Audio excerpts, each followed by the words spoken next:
يسعد لي كل أوقاتكم يا رب. بعد ما حكينا بالفيديو الماضي عن عجينة المعمول وكل أسرارها وكيف بتطلع معنا ناجحة من أول مرة، هلأ اليوم بدنا نحكي عن الحشوات. كيف بتطلع معي هيك الحشوة كلياتها بالأطراف متساوية، يعني مو وقت باكل قرص المعمول بيطلع عندي طرف حشوة وطرف عجينة. حنتعلمها كلياتها اليوم مع بعض بهالفيديو، وحناخد 4 حشوات أساسية للمعمول، وكيف هيك خلينا الفستق الحلبي والقشرة كتير رقيقة. وحتى رح نحكي عن حشوة مربى النانرج يلي مشهورين فيها أهل الشام. وبدي خبرك إنه كل كيلو طحين بيعطيني 2.5 كيلو معمول إذا نحنا عم نشتغل نفس تكنيك المحلات، يعني قد بقد. يلا خلونا نبلش مع بعض.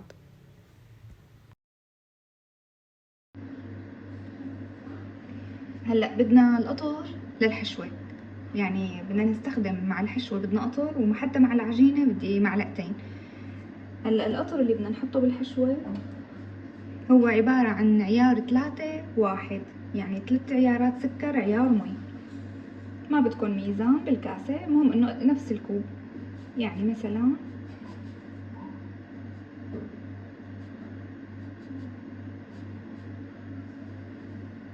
300 غرام سكر.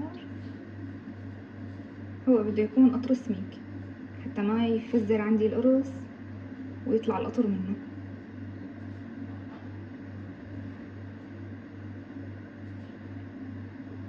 300 غرام سكر و100 غرام مي.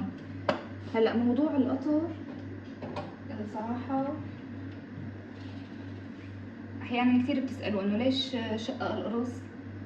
القرص بشقق من القطر، إذا القطر زيادة مع الحشوة أو القطر مريء بشقق عندي القرص. تمام، يعني تقريبا نص كوب على النار. وننتبه بس يغلوا بنحط رشة حمض أو عصير ليمونة ونقطتين مع زهر.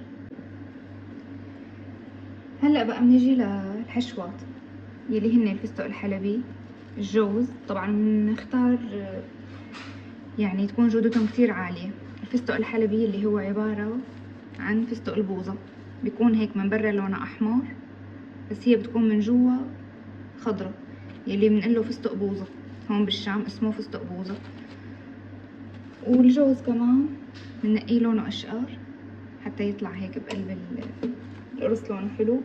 وعنا عجوة، انتو بتحبوا مثلا تجيبوا تمر تنزعوا منه النواة بس يكون أشقر وتطحنوه كتير منيح، أو بتجيبوا عجوة جاهزة تكون نوعية ظريفة. ونحن هون بالشام بنعمل معمول نانرج، كتير نحن مشهورين صراحة بمعمول النانرج، يعني هذا من أكتر الأنواع اللي أنا بحبها. إذا ما عملت نانرج ما بحس حالي سويت معمول. طبعا إذا أنتو مثلا المعمول أنتو النانرج عاملينه على إيدكم، بتطحنوا أول شي بنصفيه من القطر كتير منيح وبنطحنه بالماكينة اللحمة. إذا جبتوه مليان هون عنا منه بالجزورية، إذا جبتوه من السوق جاهز أنا حابة يعني إني نشفه أكتر حتى كمان ما يشقق عندي القرص، لأنه هو يعني قد ما كان فيه قطر. بحط على ورق مطبخ وبنشفه كتير منيح. قلتلكن القطر بينزعلي معمول. هلا الجوز والفستق كيف بدنا نحضرهم؟ أنا بحب صراحة أجيب كيس نايلون. في صبايا بحبوا محضرة الطعام، بس يعني يفضل انه هيك تضل الحبة باينة، لانه لسه انا بدي ادعكه مع القطر والسمنة، فبده يعني ما بدنا اياه يروح منوب هرارة. نحن ليش جبناه صحيح؟ حتى يبين يعني. نضيف هلا مثلا انا عم بشتغل طبعا على قد الكمية يلي بسيتها. كل كيلو معمول بياخد عندي كيلو حشوة قد بقد. يعني مثلا ساويتي 3 كيلو معمول، 3 كيلو طحين، بدك كيلو فستق، كيلو جوز، كيلو عجوة. يعني حتى لسه العجوة بتاخد أكتر من كيلو 100-200 غرام، لأنه يعني العجوة القرص هيك سبحان الله كبير وبيبقى محشي زيادة. بس هيك بالشوبة ضغطة خفيفة بس بنعطيها حتى يعني تضل شي حبة صحيحة شي حبة تتكسر حسب الشوبك هيك، والجوز نفس الشي. كل ما كانت الحبة صحيحة كل ما كان قرص المعمول أفخم. هلا بعد ما طحنا الفستق مثل ما قلت لكم شي انه طحنة خفيفة. شايفين ما شاء الله لونه الأخضر. هلا عندي 250 غرام فستق، 250 غرام جوز، و250 غرام عجوة، و250 غرام نعنرج، لأنه قلت لكم دائما كيلو العجينة بياخد كيلو حشوة. هلا أنا صراحة كتير برقق العجينة، يعني مثلا الفستق شي إنه قشرة، فأحيانا الحشوة بتاكل معي أكتر من العجينة، بس هو المتعارف عليه كيلو قد بقد. أنا بيطقش صراحة عن 150 غرام زيادة حشوة. هلا نطحن الجوز ونشوف كيف بدنا شو نضيف لهم مع بعض. هلا الإضافات اللي بدي أضيفها على الحشوة هي عبارة عن معلقة سكر خشن، هيك بيعطيني طعمة هيك تحت الأسنان كتير طيبة السكر الخشن. حتى بيسألوكي يعني إنه كيف هيك عم يقرش القرص، ما تقولي هالسر لحدا. وأنا عندي طبعا قطر بارد قديم غير اللي هلا ساويته قدامكم. شايفين كيف قوامه سميك. ضل هلا بدعكم مع القطر والسكر لحتى يعني يلزقوا بايدي. بعدين لكل زبدية بدي احط معلقة سمنة كبيرة من إلا نحن حتى نفك التدبيقة لحتى ينحشوا معي بسهولة وطعمة السمنة الطيبة. رح ادعكم كتير منيح وبرجع لكم بإذن الله.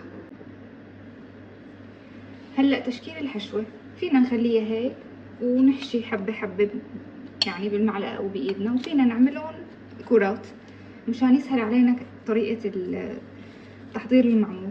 بنجيب القالب. مثلا أنا عندي هذا القالب هي رسمة الفستق. كيف بدي شكل الكرات؟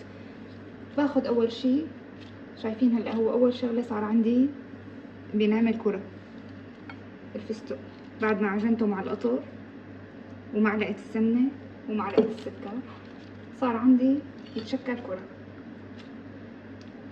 هلا المعزهر بيلبق مع الجوز، اما الفستق بيلبق معه الماورد. يعني بتاخدوا النكهة هيك الأصلية إذا حطيتوا نقطتين ماء ورد مع الفستق تطلع النكهة خرافية، بس أنا صراحة يعني بنتي ما بتحب ماء الورد فما حطيت. هلا بدنا نجيب الكرة هيك شايفين ونشوفها على قد القالب، وبنعطي يعني مساحة صغيرة للعجينة ونشكل على أساسها. شايفين كيف؟ نعمل هيك كرات. هلا أنا عندي هون الجوز عندي رسمتين، إما هاد هيك رسمة جديدة أو هاد. هو دائما إن قالب الجوز مطاول. وبدي أحكي شغلة كمان عن الفستق. هلا في كتير ناس بيحطوا راحة. أول شي هيك بيحبوها تمسك معهم حتى تصير معهم كرة سهلة، وتاني شي بيحبوا نكهتها. هلا الجوز بده يكون هيك أصابع لأنه على شكل القالب. شايفين هلا هيك طلع كبير، أما إذا شكلت بدون ما أخذ قياس القالب اللي عندي بده يطول علي الشغل، بصير كل وحدة بدي قيمة ورجعها. يعني خلي هيك مساحة يعني قشر دقيقة. وبحاول دائما انه القالب يعني من سفله يكون نظيف. هلا بقولكم كيف، يعني انا وقت بدي اكبس القالب بده يكون مستوي واحد، حتى وقت اللي بدي احطه بالصحن ما يكون هيك مقرقز، يعني طالع له هيك بطن من تحت ما بيطلع حلو. هلا وقت بدنا نشكلهم ان شاء الله بقولكم كيف. يعني باخذ هيك ونفس الشي العجوة. شايفين هلا هيك ضغطته، هلا هيك اخذ القياس الصح. هلا بدنا نحكي عن موضوع العجوة. العجوة مثل ما قلت لك، اذا انت بالبيت بدك التمر تقيمي النواه وتطحنيه انت على ايدك فانت بتشوفي قوامه. يعني هلا انا جايبه عجوة جاهزة نوعية ممتازة، لون اشقر، يعني يفضل هيك يكون لونه فاتح ما يكون لونه غامق. شوفوا شلون طرية ما شاء الله. هلا انا ما حطيت لها غير نص معلقة سمنة حيواني طبعا طعمتها طيبة.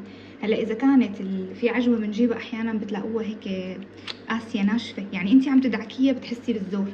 هي العجوة اذا جبناها بدها تضل بعد الخبز نفس الشي، يعني بتسيخ بالفرن بترد بترجع بتقسى. فيفضل نحط لها معلقة او معلقتين قطر على حسب الكمية اللي عنا اياها. بنحط قطر وبنضل منعجن لحتى تطرى عندي العجوة. اما انا هي العجوة جايبتها شايفين نوعيتها ما شاء الله ما بدها يعني. هي اذا بدي احط لها مثلا قطر بدها تسيخ هيك تفرط، بس حطيت لها سمنة مشان النكهة. نفس الطريقة بعملهم كرات على حجم القالب يلي عندي اياه. اتوقع هيك بكفي. يعني هي اجواء العيد سبحان الله حلوة هيك بمساعدة، وطالعة هلا ريحة الماء الزهر وريحة هالسمنة عبيت البيت. ان شاء الله كل عام وانتم بألف خير يا رب.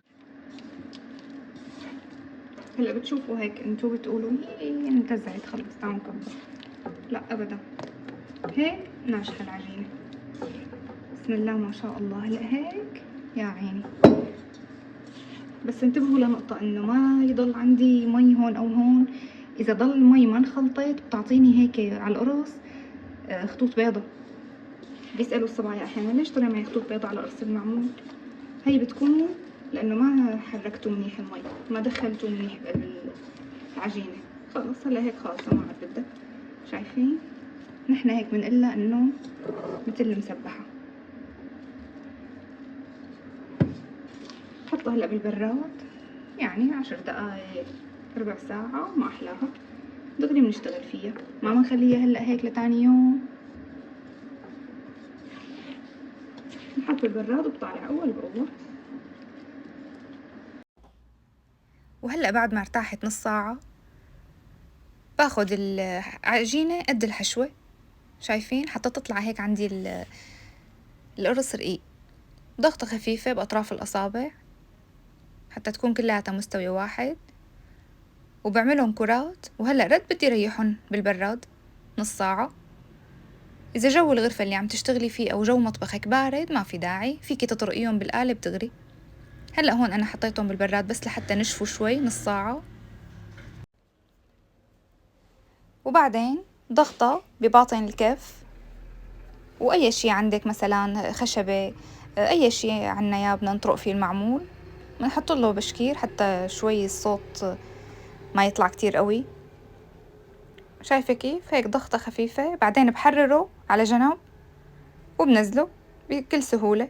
تحريرة على طرف بعدين نطرقه للأسفل. وعندي دائما خلي قدامك عجينة، يعني هي عبارة عن طحين ومي. كل ما تشتغلي شوي بتنطفي فيها القالب إذا فيه عجين. حاولوا ما تنزعوا القوالب بسكينة أو أداة حادة يعني، أو طحين الفرخة.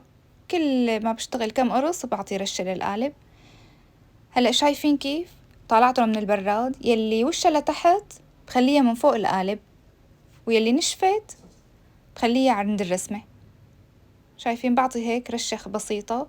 طبعا أنا اخترت طحين الفرخة لأنه هو ما بيعلق عندي مثل الطحين الزيرو، ومعمول إنه نرجل متعارف عليه بالشام. ما إله رسمة للقالب، إله رسمة هيك 3 حزوز بالسكينة أو مثلا أي شي بلاستيك عندك يعطيني هاي النقشة الحلوة. وبس هيك. والفرن كتير أساسي حتى يطلع معي لون المعمول هيك لونه ذهبي وبنفس الوقت لساته لونه أبيض. بالرف الوسط درجة حرارة بدها تكون قوية. ما نحطه أكتر من 6 دقايق، يعني نعمل جهدنا إنه 6 دقايق ويكون الصينية خالصة إن شاء الله. وإن شاء الله صحة وألف هنا، وكل عام وأنتم بألف خير.